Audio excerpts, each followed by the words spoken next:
Episode 73 is underway. I'm Taylor Phillips. He's Louis Tenor.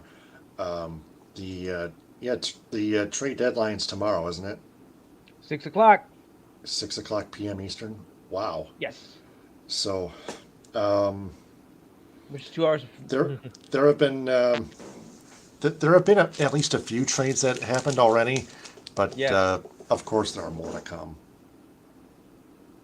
Right. I mean, they always seem to do that before the trade deadline. You get a few of the trades in like 2 or 3 days before, and I've been keeping track of that for the past 3 or 4 days. Yeah. So yeah the Padres are like just in the Padres are likely keeping their closing pitcher Josh Hader. Uh huh. Yeah, so the Yeah, I closer heard. is almost, according to the New York Post, cl- he's almost surely staying. So not quite official yet, but it's very likely that he stays Yeah. in San Diego. The Padres, I think, are still a contender. Uh, Yeah, somewhat. yeah, I'm looking up. I'm trying to look at the standings right now. Um, Padres 52 and 54. They swept the Texas Rangers.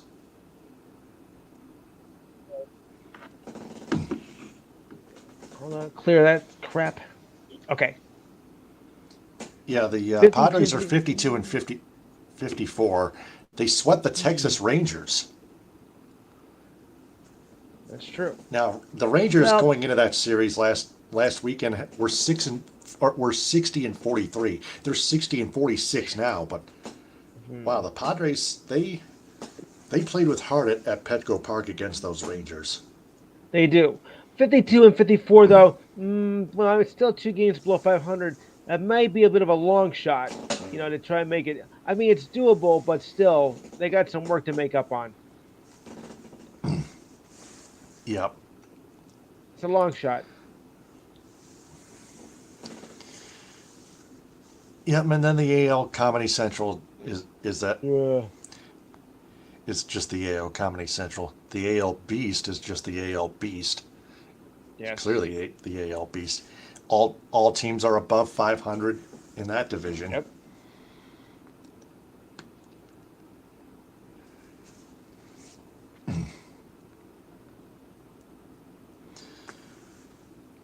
And then I guess the rest is history. Injuries occurring in all NFL practices, NFL training camps, but Not surprising. plus an NA, plus an NHL re-signing the Minnesota Wild. But that's all going to be in your True Sports Report starting now. Take it away. All right, and away we go. Okay, we got some baseball games in progress, even though it's a light schedule for a Monday night. Well, here we go. Right now, in the bottom of the eighth, bottom of the eighth, the Reds lead the Cubs 6-4. No one on, no one out.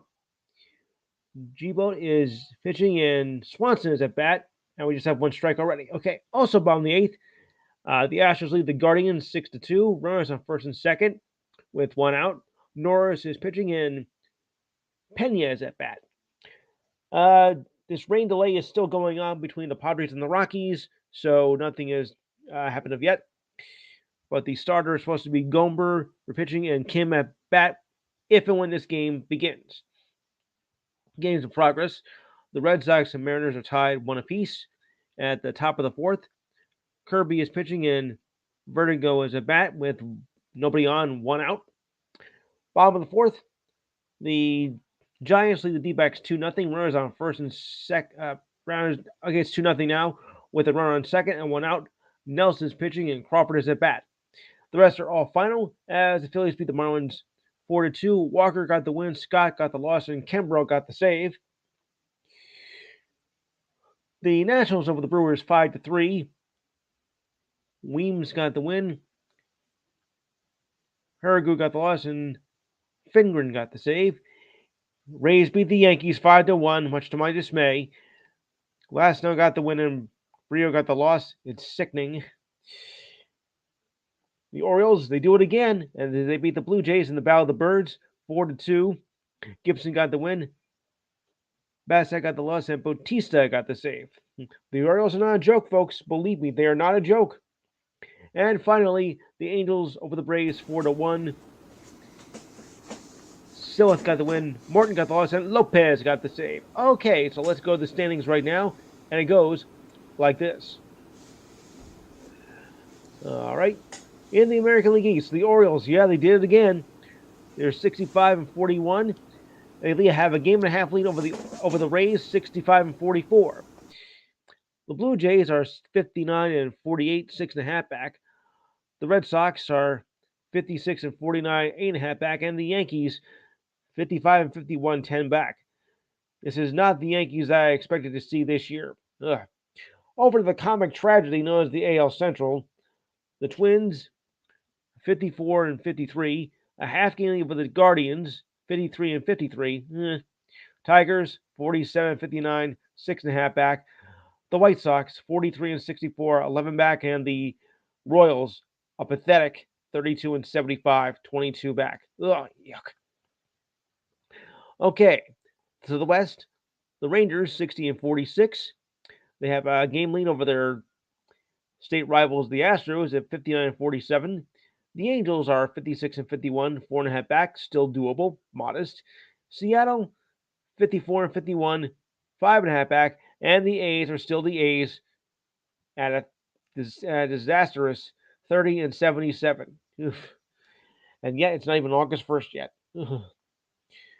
Okay. Ooh, we got a good one here. The Braves are 67-37. Phillies making some moves though. They're 57-49, 11 back. It's doable. The Marlins 11.5 back at 57-50. The Mets 50-55, 17.5 back, and the Nationals are 45-62, 23.5 back. The Reds lead the NL Central. That's right, I said the Reds. I'm not joking. 58-49, have a one-game lead over the Brewers at 57-50. The Cubs 53-52, 4 back. Hey, this is interesting now. I like what I'm seeing here. Pirates 47-58, 10 back, and the Cardinals 47-60, 11 back. And Pittsburgh started out so well in the beginning of the year. I knew it couldn't last.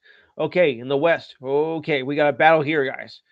Listen to this. Dodgers 59-45, 2 games ahead of the Giants at 58-46.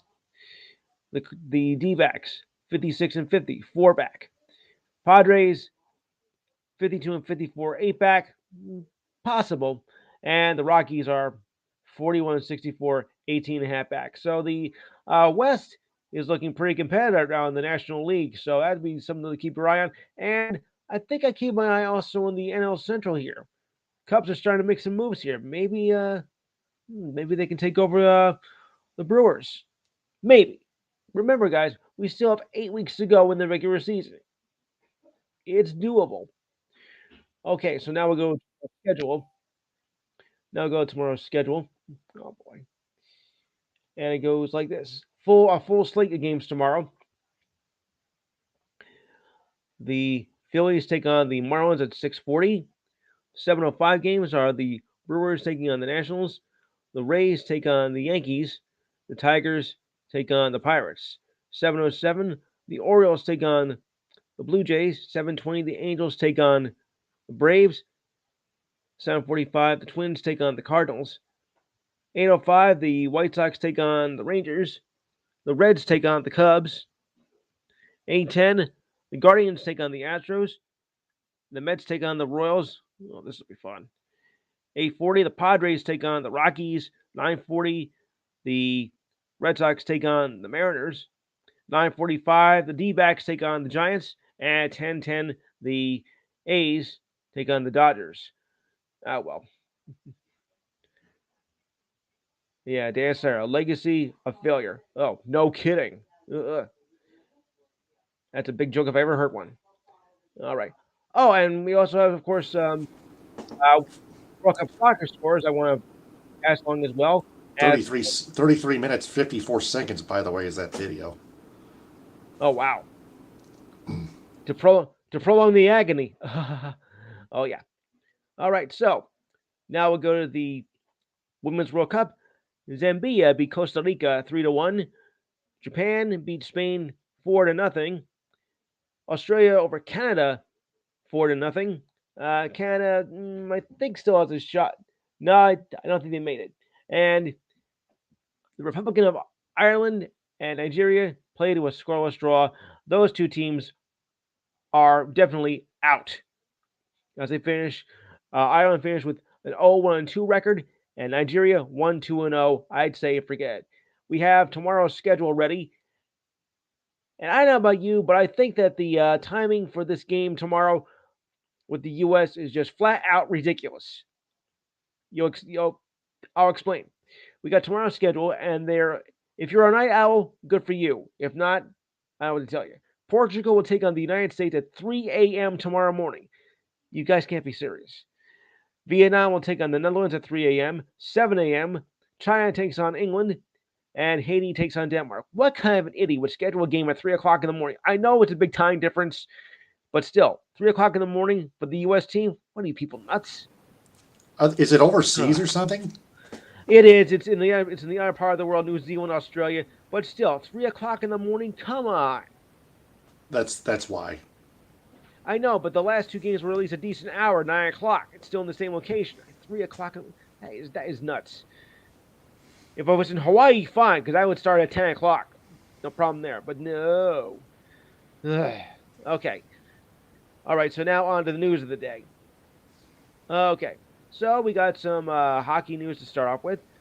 Minnesota Wild goaltender Philip Gustafsson signed a 3-year deal worth $11.25 million earlier today that will run through the 2025-26 season.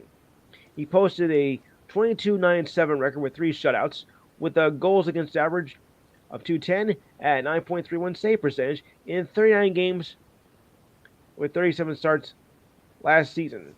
The Wild acquired the defenseman from Sweden from the Senators in exchange for goaltender Cam Talbot. Oh boy.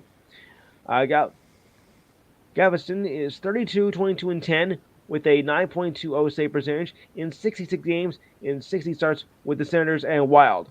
He was selected by the Pittsburgh Penguins in round 2 in the 2016 draft and then was sent to the Senators in a trade for Derek Broussard in 2018.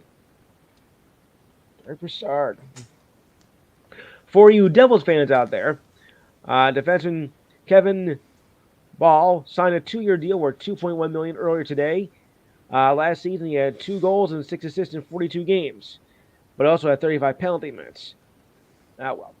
Ball joined the Devils as part of a trade that sent Taylor Hall to the Coyotes in December 2019, and at least last year they had a good season, but ever since they had Taylor Hall traded, they have done very little.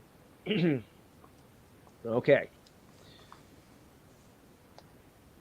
Texas quarterback Arch Manning, I should say, sold his first trading card through the Panini website and also broke a record. How? I will explain. Manning's one-on-one Prism autograph card that was produced by Panini was auctioned off for charity for $102,500. That's the highest selling card through the company's website, surpassing Luka Doncic's National Treasures that was sold for $100,000. Okay, then just barely. All the proceeds from the sale will benefit a Central Texas nonprofit organization with the help of St. David's Healthcare and St. David's Foundation. The winner of the auction is unknown at this time, but will be able to participate in a meet and greet and Manning catch passes and take part in the check presentation for the proceeds. Not a bad deal. The sale was part of Manning's name, image, and likeness deal and has agreed to since signing with Texas in 2022 draft class. He was the 3rd overall prospect and as part of the family legacy with his dad Cooper, his uncles Peyton and Eli, and dear old granddad Archie, as they all play in the NFL. It's a family business, folks. What can I say? While the auction was for charity, Manning's deal with Panini will also include various car products. He will also collaborate with the company with his own cards. Nice. Okay. Gotta do some tragic news here. Now, we know that cycling, of course, is a good exercise, but it can also be a very dangerous sport. Case in point, a 17-year-old cyclist from the U.S., Magnus White, who was scheduled to race at the upcoming World Championship in Scotland, was killed Saturday when he was struck by a vehicle on a training ride near his home in Boulder, Colorado. U.S. Cycling confirmed the death yesterday in a statement. Very tragic. White was White was riding in his bicycle southbound on Highway 119 around noon local time. That's 2 p.m. for you and I. When the driver was a 23-year-old woman driving a Toyota Matrix, struck him from behind, said by a public information officer of the Colorado State Police. The force of the collision sent White, who was wearing a helmet, off the roadway, and crashed into a fence. He was pronounced dead at the hospital, said the officer, Gabriel Malter. The driver of the Toyota, whose name was not identified, was not injured in the crash. It's a shame, too, because last week another cyclist died in a crash out in Europe. So that's 2 in just 9 days. Coyotes forward Jack McBain avoids arbitration by signing a new 2-year deal yesterday. Terms of the finances were not disclosed by the team, but Sportsnet reported that the deal was worth nearly $3.2 million. McBain was scheduled to have a hearing late yesterday. McBain had 12 goals and 14 assists last season. In his career, he has 29 points in 92 games. All right, that's decent. All right. For those of you who saw the fight between Errol Spence and Terrence Crawford, I got 2 words to say. I'm sorry. In what was supposed to be a knockdown, drag-out fight to the end, Terrence Crawford dismantled Errol Spence with a TKO in the 9th round for the undisputed welterweight championship in Vegas on Saturday night. Crawford floored Spence in round 2, twice in round 7, and a 2-fisted beatdown to wrest away the WBA, IBF, and WB. I think it's actually WBO. 147 pounds house to go long. Okay, WBA to go on was WBO belt. Wow, that's a lot. To continue, Crawford buckled and belted swollen Spence in round 9. Uploaded unanswered shots when referee Harvey Dock finally ended and stopped Spence's misery at 2 minutes and 35 seconds in the 9th round. And believe me, he was in misery. Spence did protest the stoppage, but appeared to lose every round other than the first. Crawford, unbeaten now at 40-0 with 31 wins by knockout, traveled to Scotland to win his first title in a 2014 decision over Ricky Burns at 135 pounds. He then went on to win the undisputed title at 140 pounds and is now the first man to win all 4 belts at 147 pounds. It means everything because of who I took the belts from, said Crawford, who was accompanied by rapper Eminem when he entered the ring. Why him, I have no idea. Crawford was in total control of the fight starting in round 2 as Spence was floored for the first time in his career.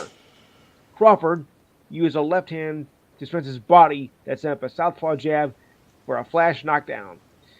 After the fight, Crawford told ESPN that after Spence connected with a looping overhand left, he thought to himself, this will be a rough night for him. And ladies and gentlemen, it certainly was.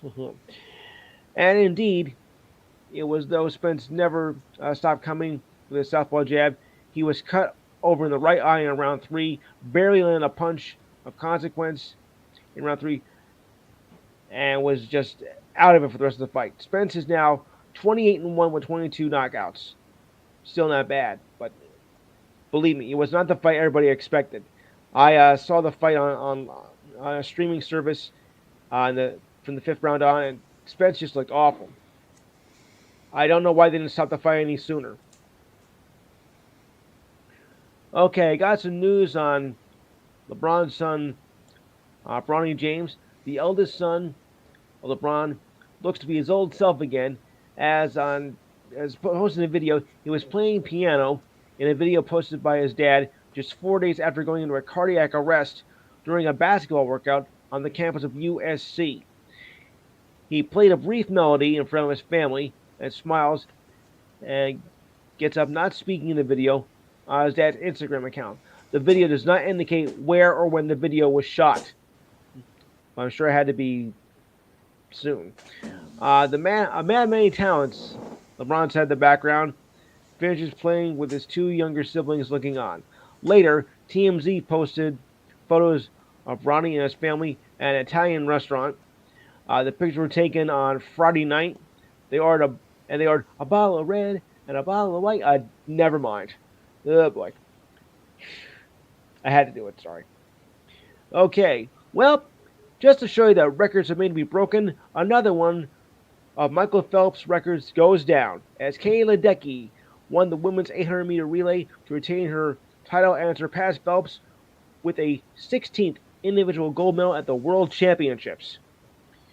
Ledecky led from start to finish and touched the wall with a time of 8:08:57 and 4 seconds outside her 2016 record to become the first swimmer to win the event 6 times, and I might add 6 consecutive times as well. That's something.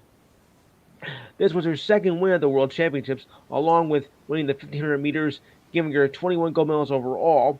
She took the silver in the 400-meter freestyle.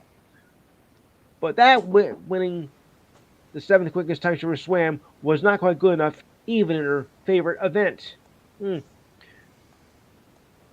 about that? Okay, so moving on. Okay, the Bucks signed the Greek Freak's brother Phineas on Saturday, and the Tomko returns for a 5th season with the Bucks, playing in 37 games last year while shooting a career low 43.5% from the field. It's kind of unusual for if you're a brother the Greek Freak. He appeared in 162 games with 11 starts in the past 4 seasons and averaging 8.4 minutes per game with 2.7 points and 1.8 rebounds. He is scheduled to play next month's FIBA World Cup. This will be his 6th season in the NBA, after being drafted by my Knicks in 2014. He joined the Knicks Developmental League in Westchester before making his NBA debut in the 2015-2016 season.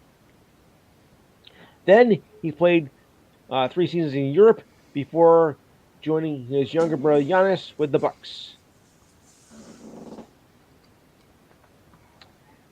In the wake of about Blazers star Damian Lillard and his desire to play for the Heat by his agent Aaron Goodwin, the NBA sent a memo to all 30 teams back on Friday, stating that any player or his agent who makes commitments, private or public, indicating he won't fully perform services called for under his player's contract in the event the trade would be subject to discipline.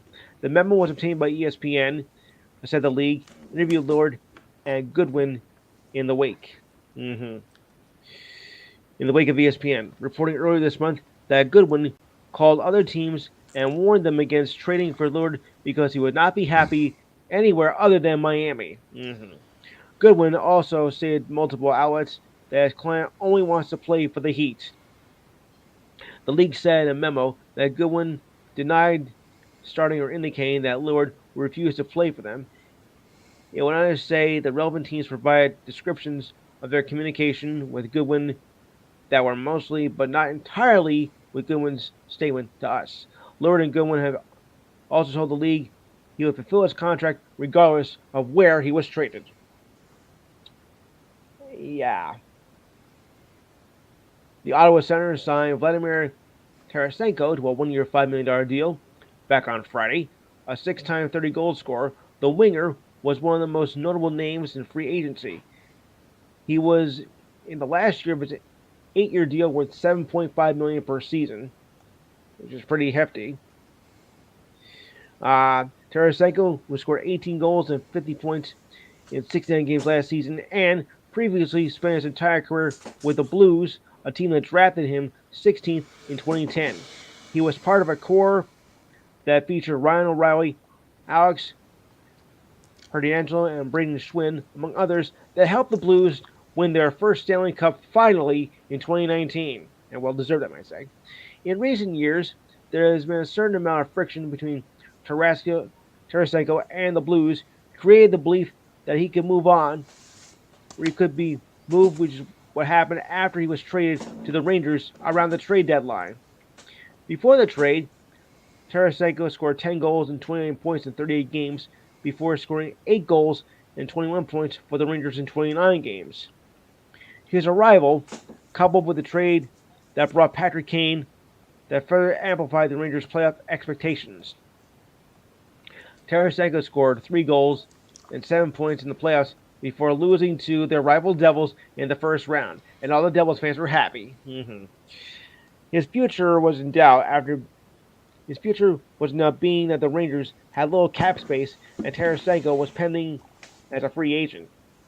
Signing Tarasenko gives the Senators a top 6 winger who will be expected to add another layer to a team that finished 18th in goals per game but was 8th in the power play unit.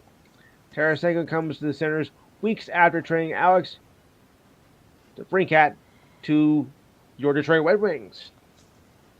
Yep. Yeah. The Coyotes signed 2022 first-round pick Logan Cooley to a 3-year entry-level deal back on Friday after declining to continue playing college hockey at Minnesota. Cooley was selected 3rd overall in last year's draft. The Pittsburgh native led the Golden Gophers in scoring as a freshman with 22 goals and 38 assists. He was second in the country with 60 points and had at least 1 point in 32 games. Not bad. Cooley played for the U.S. at the World Championships in Canada and finished second in scoring as the U.S. took home a bronze medal.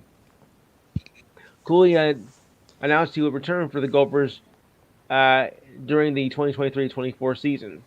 He said in his Instagram account, though, deep down, he was ready to move on. I wanted to fulfill my lifelong dream of playing in the NHL, Cooley said. The hardest part of the decision was feeling I let people down, but I had to be true to myself and do what's in my heart. Cooley said that he will always be grateful to be a Gopher. Well, I'll give it to him that. All right, as the FIBA World Championships get underway next month, New Orleans Pelicans guard Jose Alvarado will not be playing for Puerto Rico. The announcement was made back on Friday. Puerto Rico released its lineup for the tournament, and Alvarado's name was not on the list. Go figure. The national team said that they would not allow Alvarado to play due to a stress reaction in his tibia towards the end of last season. I can't blame him. Former guard Carlos Arroyo, who serves as the general manager for Puerto Rico, said an MRI was performed last week and revealed that the injury has not fully healed. Alvarado sustained the injury on February 27th and missed the last month and a half. For the Pelicans in 61 games, he averaged 9 points, 3 assists, and 1.1 steals per game. According to the source with the Pelicans organization, the move is a precaution as Alvarado prepares for training camp in late September. During a summer league game that was televised on ESPN, Alvarado said how much he wanted to play for Puerto Rico national team, and potentially play against his Pelicans teammate Brandon Ingram. Oh boy. The U.S. and Puerto Rico will face each other in a pre-tournament matchup on August 7th in Las Vegas. Okay. I'll be looking for that. More NBA news here. The NBA continues to expand to overseas as Magic and the Hawks will play a regular season game in Mexico City on November the 9th. Of course, Mexico is no stranger to hosting NBA games, as they will host a game for the 32nd time. That's more than any other country besides the U.S. and Canada. This will be the Hawks' first trip to Mexico, while the Magic will be playing there for the 4th time. Continuing on, Raul Zarca, president of NBA Mexico, says we're excited about having the Hawks and the Magic play in Mexico City. There is so much momentum around basketball in Mexico, and this game and the events surrounding it will serve as the ultimate celebration for NBA fans around Mexico and all of Latin America. Yeah. Pass the tacos around, everybody. Yeah. Okay. No, it is good. It is good for the league, though. I'll give you that. All right.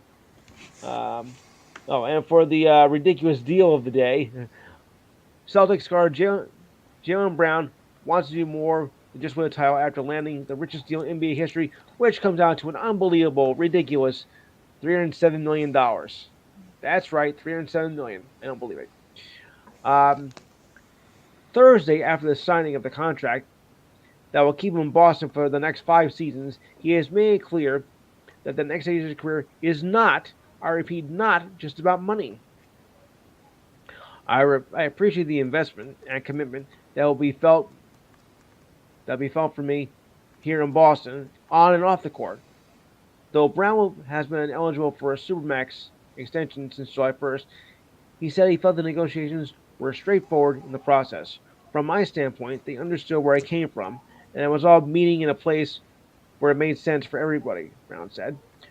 When asked what he would do with his newfound wealth, he said he wants to launch a project to bring Black Wall Street to Boston and help close the racial wealth disparity in a city that has been his home now for the last 7 years. Black Wall Street was then given to a district in Tulsa, Oklahoma, that was one of the most affluent areas for Black America during the early 1900s before being destroyed in the riots of 1921. Brown hopes to starting Brown hopes that starting in Boston, he can play a role creating new jobs, resources, and businesses to stimulate the economy he has observed working through his Seven Use Foundation. It's why his news conference at MIT in Cambridge, Massachusetts site of the Seven Use Bridge program, which is focused on promoting science and technology education to minority communities in high schools. Celtics owner Wayne Grossbeck said that Brown's motivations are exactly why the organization felt comfortable about its long-term investments. Grossbeck said that Brown's goals go hand in hand with the team's hopes to carry them to their 18th title next season. We'll see about that. That's all I need for them to win another title. Yuck. Okay. Earlier, just a few hours ago, I got news that Cowboys running back Ronald Jones has been suspended 2 games for violating the NFL policy for performance-enhancing drug use. Nice going, stupid. Jones, who signed a 1-year deal with the Cowboys in March, can continue to practice with the team during training camp and preseason games. His suspension will start on September 3rd and will be able to return to the Cowboys on the 18th of September after the Week 2 game against the Jets. Oh, yeah, Week 2 they played the Jets. Okay. Jones had only 17 carries in 6 games last year, with the Chiefs finishing with 70 yards and a touchdown. His best season was 2020, when he had 978 yards, 192 carries, and 7 touchdowns for the Tampa Bay Bucks, and led them to the Super Bowl. The Cowboys are thin on experience behind running back Tony Pollard, who is returning from ankle surgery in January. Rico Dowdle and Malik Davis and Deuce Vaughn, a 6th-round pick in this year's draft, and are competing for spots behind Pollard and Jones. Colts get a double whammy in the running back position, number one. Zach Moss, who was working in the starting offense in the absence of Jonathan Taylor, suffered a broken arm in today's practice and will roughly miss 4 to 6 weeks, sources from ESPN. Moss took a hit in today's practice, the first day in pads, and instantly reacted by slamming his helmet and grabbing his right arm. Moss was traded to the Colts from the Bills in a deal involving running back Nyheim Hines. He is expected to be an important part of the Colts' running game with quarterback Anthony Richardson in the backfield. But Moss had a bigger presence than expected, given the stat that Taylor is still on the physically unable to perform list and is at odds with his team over his lack of contract extension. A 2020 third-round pick from Utah, Moss rushed for 365 yards in 8 games for the Colts last season. In 3 seasons, he has 1,282 rushing yards and 9 rushing touchdowns. While he's currently not in the lineup, look for backup Deion Jackson and rookie Evan Hull to take the lead in the running back position. This was confirmed by the NFL Network. Broncos receiver Tim Patrick was carted off the field in practice today with a left leg injury, almost a year to the day when he tore his ACL during training camp. Coach Sean Payton said the team fears that Patrick suffered an Achilles tear. Ugh. The wide receiver was trying to make a comeback after missing all of last season. Understandable. All of last season. Patrick was practicing on 7-on-7 drills with the Broncos in full pads, and his left leg buckled as he pushed off a run to root. He yelled in pain and threw his helmet as Payton, quarterback Russell Wilson, and receiver Cortland Sutton were the first to rush over to him. He was taken onto a cart to the team headquarters as a crowd of 3,000 fans were hushed. Patrick was the Broncos' top receiver going into last season as he tore his ACL in a non-contact drill on August 2nd of last year. Like I said, almost a year to the day. He was a projected starter again this summer, even in a crowded wide receiver room that featured Sutton, rookie Marvin Mims Jr., Brandon Johnson, Jerry Jeudy, fourth cousin of Judge Judy, Marcus Callaway, and Jordan Humphrey, among others. Wow, that's quite a list. Seahawks are dealing with injuries to their two top running backs in their first week in camp.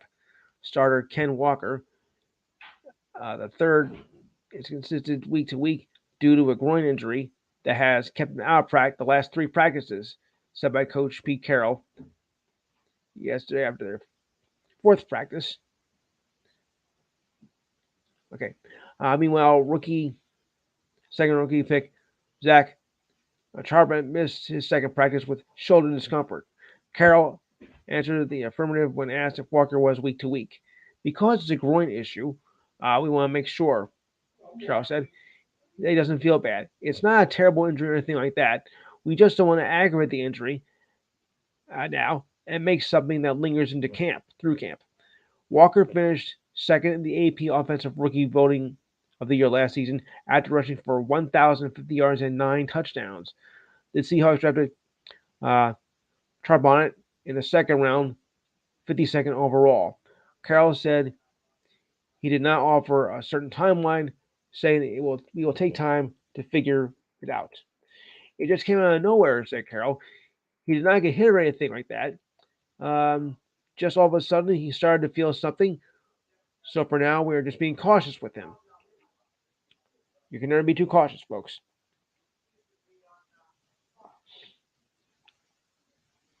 Okay, you Giants fans out there, I think I got some news for you that you'll like. Wide receiver Sterling Shepard was activated off the physically unable to perform list on yesterday, as says he feels great in his first practice since he tore his ACL in his left knee last September. It's been 9 months since Shepard had surgery. Not only did he end up with individual drills, but he also took in some live drills. Some reps in live drills. Shepard called the day a big success. It feels great to be back together with the team and go against somebody I have been sitting here for months, running routes by myself, trying to visualize to actually have someone here was actually 10 times better. I was not even thinking about planning or anything like that. I felt great and just good to be back out there again. As part of the Giants' plan, Shepard will be brought back slowly. We will limit to the amount of reps and just bring him along, said Coach Brian Dabble. He was good in the rehab process, so he was ready to be taken off the list. This was the second straight year that Shepard had spent the spring and summer rehabbing from a serious injury. He came back from an Achilles injury last season. Boy, the injuries they go through. The Bengals had signed quarterback Reed Sinnett in the wake of Joe Burrow's calf injury. Yowza. The announcement came yesterday as the Bengals looked at the depth in training camp. Burrow is expected to miss several weeks as he returns from a strained right calf, that according to head coach Zach Taylor. Sinnett is expected to be behind Trevor Siemian and Jake Browning on their depth chart. Sinnett has mostly been a practice squad player in his career. His most extended regular season practice experience came in 2001 when he was on the Eagles active roster for 10 games and also played for the XFL team in San Antonio. Well, if you want to count that, go ahead. However, Sanders played in Cincinnati before, but not with the Bengals on the opposite side. As a member of the Dolphins in 2021, he threw a Hail Mary pass to Chris Marnick on the final play of a preseason game for both teams. Myrick was briefly on the Bengals at the end of that season. The Baltimore Orioles, who've had their best season so far in years, are giving right-hander Tyler Wells a rest, and the question of whether his replacement will come from the trade market or from within. This is an unusual week, said manager Brandon Hyde. We will see what happens. The Orioles opted Wells to double A Bowie yesterday before last night's game against the Yankees, as among the league leaders with a 1.2 whip, with a 7.6 record, and a 3.0 ERA, but has only lasted 9 total innings in 3 starts since the All-Star break. He did not get past the 3rd inning in a loss to the Yankees on Saturday. We felt that Wells needs a break, said Hyde.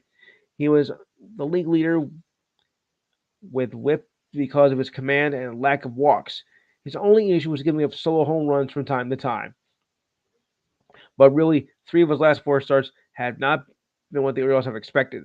The Orioles selected the contract of right-hander Joey Frembo from AAA Norfolk, and sending Wells to the minors only fuels speculation that the Orioles will add to the rotation before the trade deadline, which is tomorrow. The Orioles starters have moments of excellence this season, but the position players and the bullpen have been the driving force behind the rise to the best record in the American League. Wells has thrown 113 innings this season compared to 106 last season in both the majors and the minors. The Braves have acquired infielder Nicky Lopez from the Royals just yesterday for infielder Taylor Hearn. Lopez is batting .210 with 3 triples, with 13 RBIs in 67 games this season for the Royals.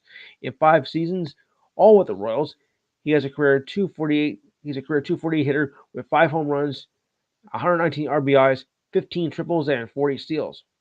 Wow. Lopez is considered an above-average fielder at second base and shortstop. Hearn has just 1 outing with the Braves after his contract was purchased with the Rangers. His ERA, though, is a pathetic 14.73 outings with the Braves and Rangers. He has 25 starts and 93 appearances in 5 seasons, mostly with the Rangers. Hearn is not much better. He is 12-15 with an ERA of 5.26. Anything over 4 is borderline, as far as I'm concerned. The Angels boasted their lineup in a trade with the Rockies yesterday by acquiring infielder C.J. Cron and outfielder Randall Grichuk, along with cash considerations for minor league pitchers Mason Albright and Jake Maiden. Cron has appeared in 56 games. Crone has appeared in 56 games for the Rockies this season, batting .260 with 11 home runs and 32 RBIs. He has spent time in the injured list this season with back spasms before returning in late June. Cron hit 57 home runs, and drove in 194 runs over the past 2 seasons, emerging as one of the Rockies' best hitters. Grichuk has played in 64 games with 8 home runs, with 27 RBIs, batting .308. Both players were original draft picks for the Angels, Crone in 2011 and Grichuk in 2009. With Shohei Ohtani at DH, Cron will likely play at first base, where the Moose, Mike Moustakas, has played recently. Grichuk can play all 3 field positions, appearing in 26 games this season at left, 20 at center field, and 13 at right field. The Angels lost Taylor Ward on Saturday after an injury after being hit by a pitch against the Blue Jays, adding the need for more hitting in the lineup. The Angels moved Ward to the 60-day injured list before the trade was announced. Oof. The Angels are looking to make the postseason for the first time in 10 years, as they were 4 games out of the wild card spot and only 5 games behind the Rangers in the AL West. So that division is looking pretty good.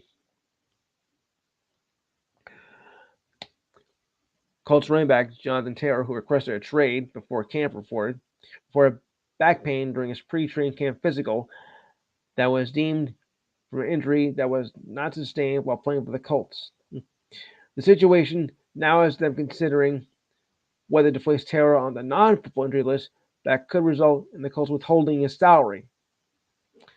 Taylor failed his physical because of a combination of his previous ankle injury for which he had surgery performed earlier this year and a back injury. The Colts medical staff had previously discussed a back issue with Taylor, and the Colts were not aware of the problem until Taylor addressed it. There is some belief that the back issue comes from an older injury, but Taylor is still complaining of discomfort, according to the source. Taylor was not available for comment by ESPN. Yeah. Oops. The Rangers placed pitcher Nathan Eovaldi on the 15-day injured list with a right forearm issue. The move is retroactive to Thursday and comes after the team opted to skip the All-Stars rotation and to give their starters some rest. Eovaldi is 11-3 with a 2.69 ERA in 19 games this season and started in all of them, which is something we don't normally see. He is 78-71 with a 4.3 ERA in 259 career games, with 240 starts with the Dodgers, Marlins, Yankees, Red Sox, and Rangers. The Rangers recall Grant Anderson from AAA Round Rock in a corresponding move. Anderson is 1-1 with an ERA of 5.20, 19 appearances for the Rangers. The move comes on the same day after the Rangers acquired Max Scherzer from the Mets. Oh boy. The Blue Jays acquiring Cardinals reliever Jordan Hicks, source of ESPN and multiple reports. The move comes a day after the closer Jordan Romano was on the 15-day injured list with a sore lower back. Hicks has an ERA of 3.67 in 41 innings for the Cardinals. He is set to be a free agent after this season is over. And for the Cardinals, it couldn't come too soon, probably. After a conflict with his contract that went into training camp, the Vikings and pass rusher Daniel Hunter reached agreement on a one-year deal that could be worth up to $20 million, sources from ESPN. Hunter will receive a guarantee of $17 million with another $3 million in sack incentives, and the new agreement prohibits the Vikings from using a franchise tag or a transition tag on him next season. Sources say the Vikings had evaluated trade options for Hunter, who skipped OTAs and mandatory minicamps as he sought out to increase of his $4.9 million base salary for the season prior to the new agreement. Head coach Kevin O'Connell said he spoke with Hunter, who reported to training camp but not participated after missing the off-season program. My hope is that we can work towards him being out on the practice field sooner rather than later. Hunter returned last season after 2 years of injuries, has recorded 10.5 sacks, even after transitioning from a 4.34 on 3 defense to a 3 and 4 outside linebacker. Hunter and fellow pass rusher Marcus Davenport are both playing on one-year deals, with Davenport making $13 million already. The Brewers placed right-hander Julio Teheran on the 10-day injured list with a right hip injury. The move came after Teheran gave up 9 runs on 11 hits in 5 innings in Saturday's loss to the Braves. Teheran is 2-5 with a 4.74 ERA in 11 games and lost his last 3 decisions. 9 runs on 11 hits. That's rough.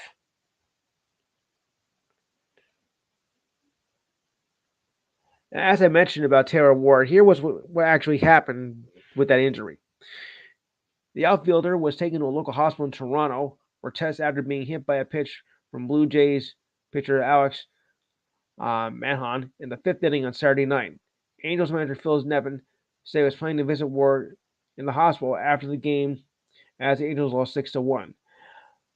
Batting with the bases loaded, Ward was hit by a pitch that was that was clocked at 91 miles per hour. The ball appeared to hit Ward next to his left eye, knocking off his batting helmet. And that's not all. It got pretty flush at Nevin. Plate umpire Andy Fletcher monitored the Angels' dugout for the trainer as Ward went down as blood was running down towards his face. Down his face. It was a scary, said Angels left-hander Reed Demeters. You just hope and pray that he gets up. Angels trainers rushed to the plate and held a towel to Ward's face. After a few minutes, Ward got to his feet and left the field on a cart. His left eye did appear to be swollen shut. It did not look good for the outfielders, said Mike Moustakas. Hopefully, we can get some good news, and we are praying for him. Just a scary incident right there. Andrew Velquez ran for Ward, who drove in the game's first run. Velquez went to shortstop. Luis Ricpiro, who scored on the play, moved to left field in the bottom of that inning. Asked if the Angels went to visit Ward in the hospital, Moustakas said it'd be best for Ward just to rest right now. And after the game, Mahana called it a terrible moment. You can say that again. And yet we got another injury. The D-backs placed third baseman Evan Longoria on the 10-day injured list on Saturday with a low back strain. Infielder John Rojas was recalled from AAA Reno in a corresponding move. Longoria is batting .238 with 11 home runs, with 24 RBIs and 55 games for the D-backs this season. He's playing 57 games for the majors this season. Rojas has hit .236 with 26 home runs. He also played 13 games at Reno, where he had 2 home runs and 8 RBIs.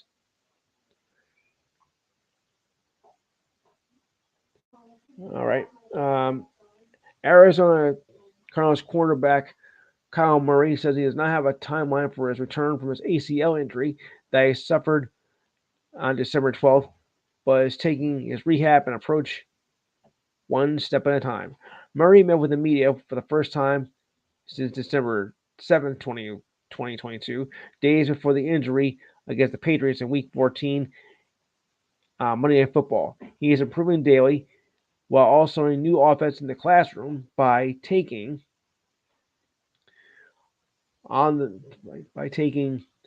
mental reps on the field during camp that began earlier this week.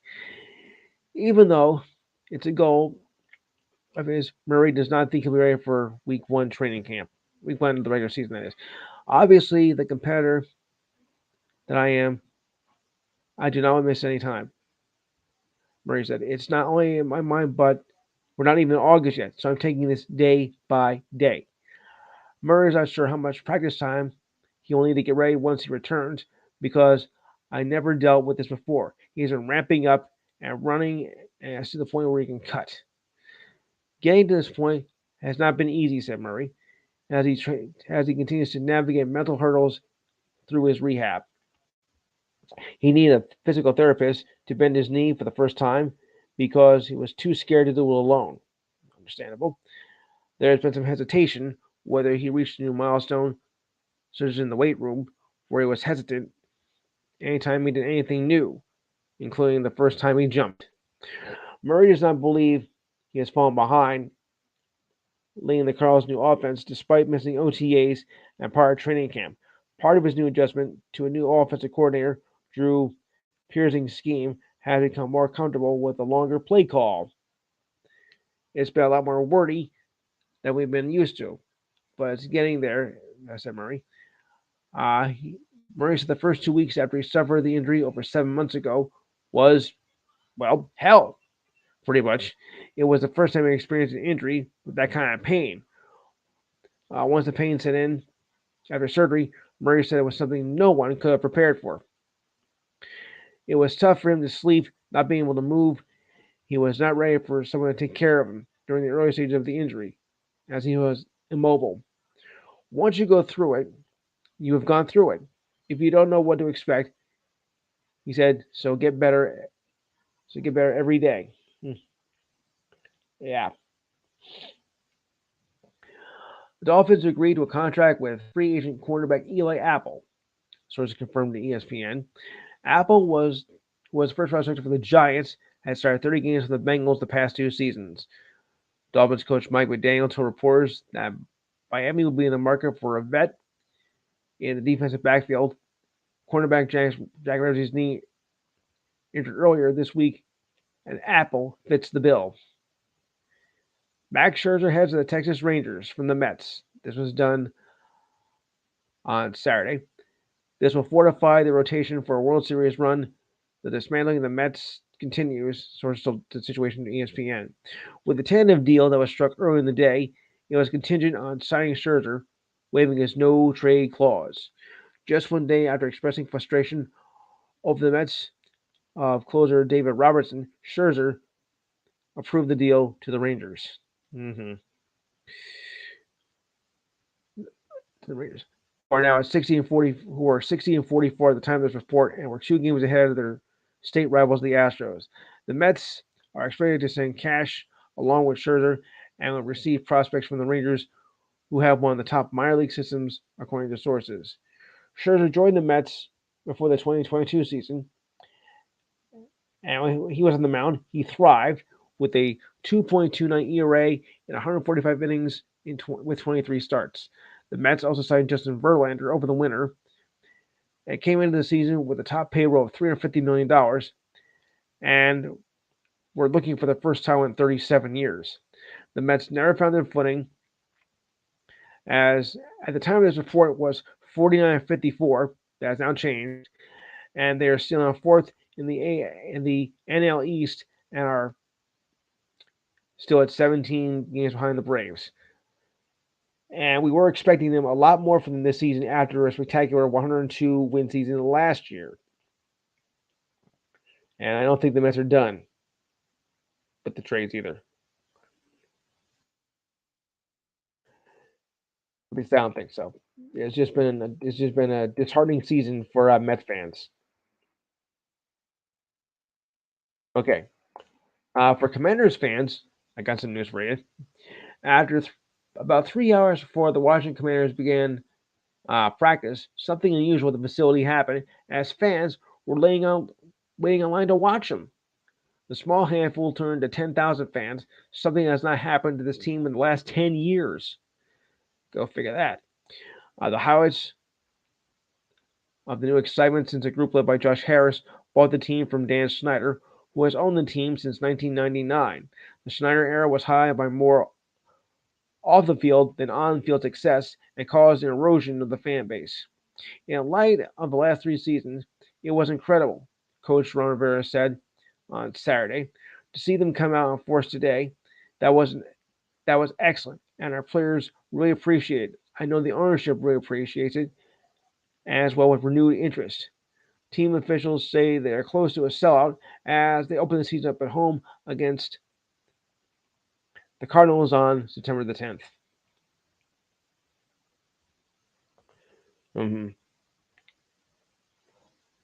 Cardinals pitcher Miles Mikolas was suspended 5 games and fined an undisclosed amount for intentionally throwing at Cubs outfielder Ian Happ in the first inning of Thursday's game.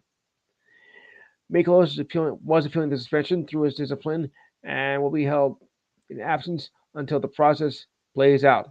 Cardinals manager Oliver Marmol received the 1-game suspension due to Mikolas' action and served the suspension on Friday night. Mikolas hit Happ in the back of his hip after his backswing. Oh boy. Nailed catcher Wilson Contreras in the head on a previous pitch. Contreras left the game after a long delay to stop the bleeding. When play resumed, Mikolas' first pitch was thrown high and right to tight to Happ before the next pitch hit him. After the umpires huddled to determine if the hit by pitch was intentional, Mikolas was tossed from the game and it served him right.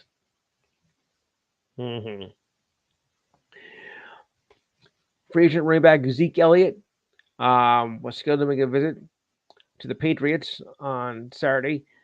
Sources coming from ESPN. Elliott, who was released by the Cowboys in March in a salary cap move, had a career low 876 yards last season, but did score 12 touchdowns and remain a top shortage and pass rusher. This is a potential role for the Patriots, who will be practicing in full pads next week, and with a heavy emphasis on the running game, could be looking to fulfill. This was Elliott's first free agent visit since being released by the Cowboys. Third-year pro Ramondre Stevenson was in Patriots camp, the running back, but the depth chart behind him was thin heading into camp. The Patriots released James Robertson in June, and the spot was never filled up. Then on the second day of camp, Ty Montgomery left practice with an undisclosed leg and slash knee injury. Oof. This leaves second-year running backs Pierre Strong and Kevin Harris, and third-year player J.T. Taylor as the only players behind Stevenson.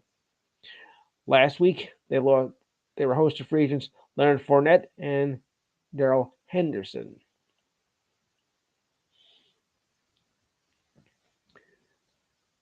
Angel star Shohei Ohtani hit 38 home runs on the season. However, he was forced to leave the game on Saturday as he suffered cramps for the second straight game. Manager Phil Nevins said after the game that Ohtani was taken out of the game after he was cramping up in both of his calves and was to be evaluated again yesterday. A day earlier, Ohtani left the second game of a doubleheader against the Tigers after experiencing cramps. When asked about if Ohtani was about to be headed to the injured list, Nevin replied, "We are not even thinking about that. It's just cramping right now. It's the kind of like in both legs. He has done a lot of work in the past few days and was not able to go. He tossed a one-hitter in Game 1 for his first career shutout, then hit 2 home runs in Game 2, and no player has ever done that before." Ohtani's soreness started in the 8th inning in Game 2 after he grounded out. He was replaced by Michael Stefanik in the 9th, who came up with bases loaded but struck out looking on a 3-2 pitch by Jordan Ramondo and ended the 4-game winning streak. Aaron Judge returned to the lineup on Friday night after missing nearly 2 months with a toe injury, but that was spoiled in a loss to the Orioles on a home run in the bottom of the 9th. What a way to lose a game.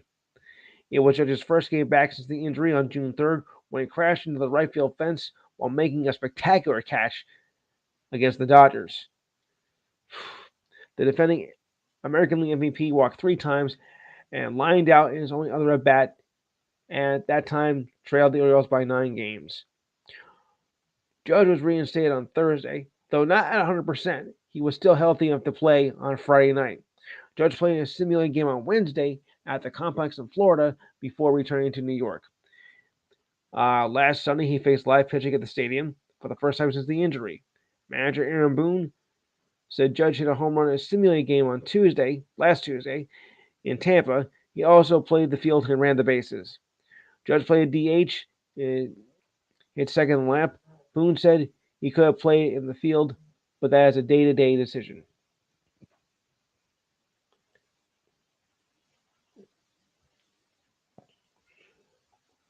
The Dodgers got an extended arm in their shorthanded rotation and a familiar face to their bullpen after acquiring pitchers Lance Lynn and Joe Kelly from the White Sox. In exchange, the White Sox received outfielder Trace Thompson, who was drafted by the White Sox in 2009, with minor leaguers Nick Nastrani and Jordan Leisure. Lynn and Kelly will join shortstop Ahmad Rosario and Enrique Hernandez among the Dodgers additions this week, who could all be free agents at the end of the season. Lynn and Kelly both have club options for next season and are making a combined $27.5 million for this season. A little late, don't you think? All right.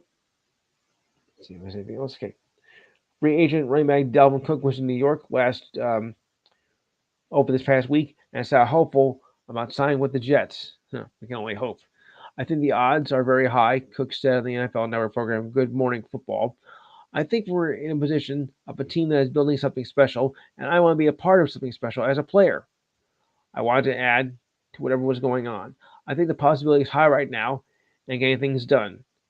Cook said was in Long Island and was scheduled to visit the Jets yesterday. The Jets were on a 2-day break before returning to camp yesterday for the annual green and white scrimmage, a green and white scrimmage game that was held in Florham Park, New Jersey, and that is only 5 minutes away from where I live. I'm not kidding. The running back said he'd be looking for a great vibe during his visit, and that he wants to be around more people that want to love on Cook. From all indications, the Jets would love to add Cook, whom head coach Robert Saleh described as a dynamic ball carrier.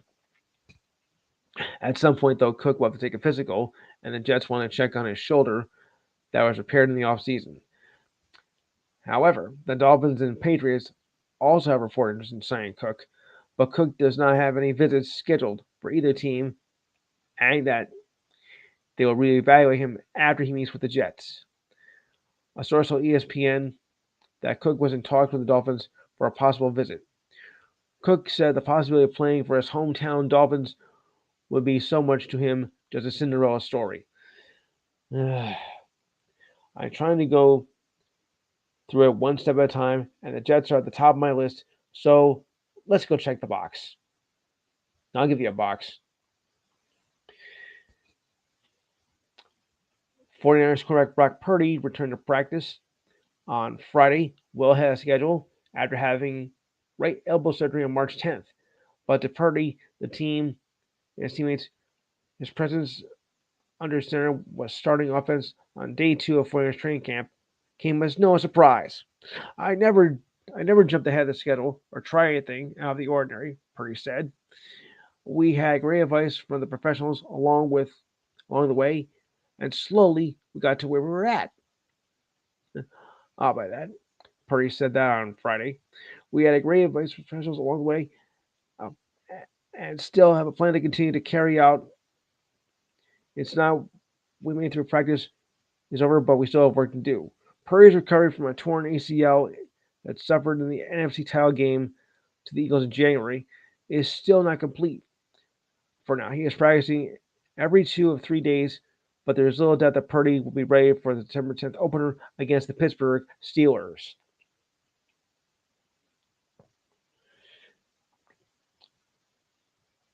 Yankees infielder Willie Calhoun was set for assignment. The team reinstated Calhoun for the 10-day injured list prior to the move. Calhoun landed on the injured list on June 22nd with a left quad strain and completed a 6-game rehab stint at their AA affiliate Somerset back on Friday. Calhoun batted .239 with 5 home runs with 16 RBIs in 44 games in his first season with the Yankees. Career-wise, he's batting .240 with 37 home runs and 120 RBIs with the Rangers and Giants before coming over to New York.